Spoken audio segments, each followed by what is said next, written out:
Allan M. Brandt, The Cigarette Century, The Rise, Fall, and Deadly Persistence of the Product That Defined America.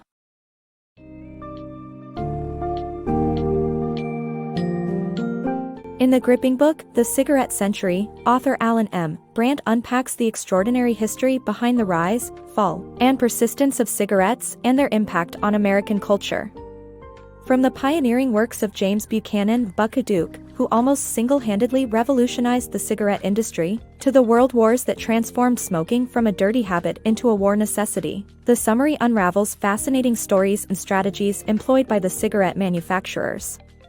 By highlighting the role of advertising and PR in shaping societal behavior and values around smoking, the summary delves deep into the cultural and historic milieu that cigarettes have thrived in. It is a must-read for people seeking to understand the complex relationship between society, marketing, politics, and the tobacco industry.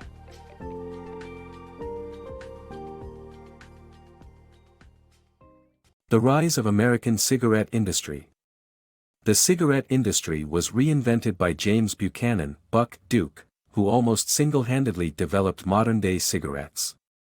He used James Bonsack cigarette roller to produce 200 cigarettes in a minute, managed to bring up demand through heavy advertising, and consolidated his competitors into joining his monopoly.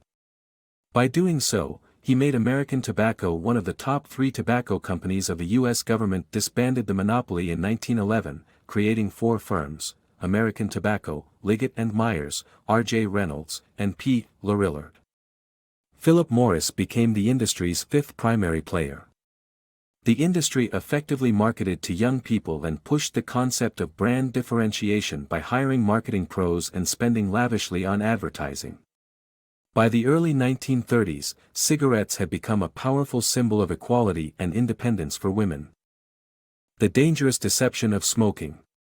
R.J. Reynolds' strategic response to growing health concerns was marked by its advertising slogan, "More doctors smoke Camels than any other cigarette."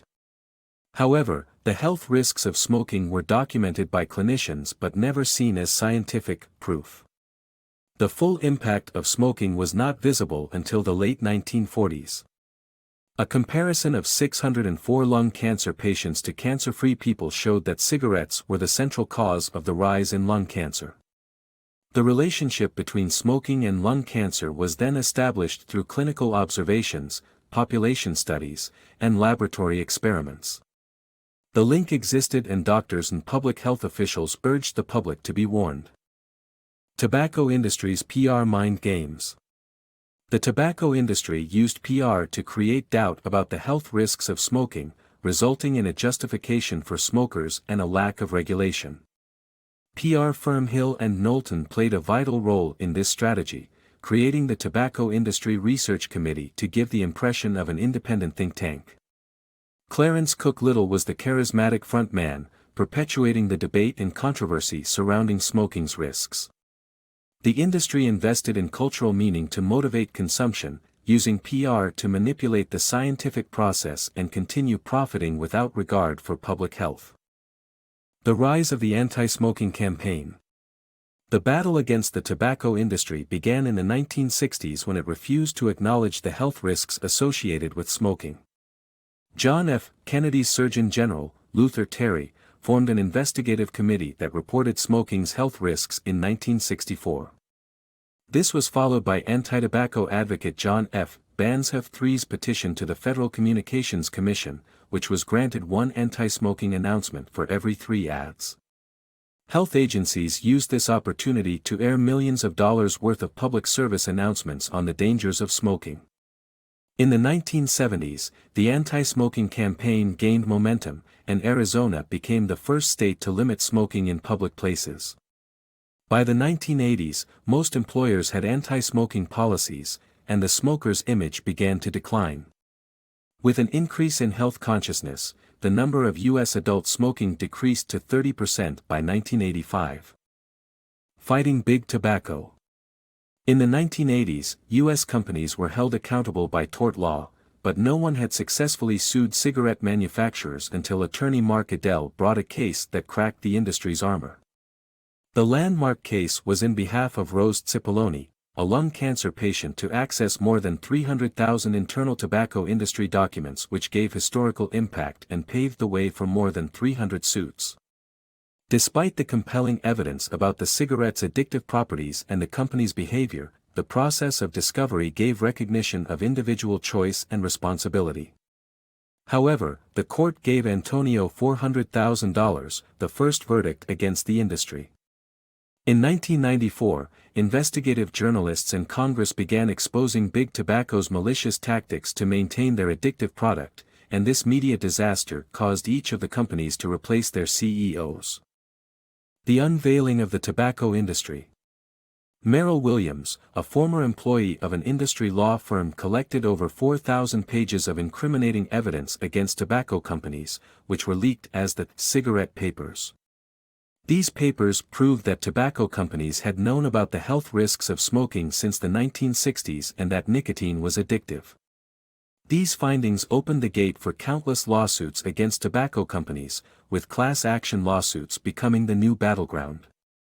The cases won ranged from reimbursement of state Medicaid expenses for smoking-related diseases to personal suits for individuals who suffered from smoking-related diseases, and the cost of treating such diseases skyrocketed to over $2 billion annually in the 1990s.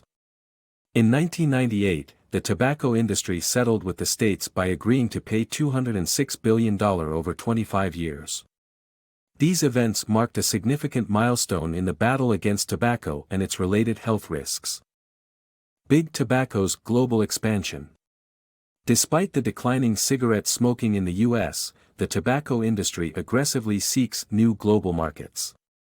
Their strategy includes establishing ties with ministers in developing nations, emphasizing tobacco's economic significance, and attempting to shift authority over tobacco from the World Health Organization to more sympathetic agencies. While cigarettes have long-term health implications for these countries, differentiating public health concerns from trade restraints is difficult. The World Health Organization created a multilateral treaty, the Framework Convention on Tobacco Control, which 192 nations accepted in 2003, leaving its impact on public health yet to be determined.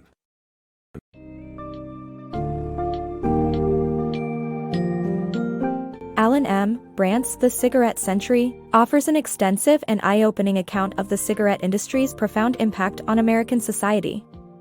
In tracing the journey of cigarettes, the book unfolds the truth about the manipulative tactics of big tobacco and the way they have knowingly peddled harmful and addictive products for generations.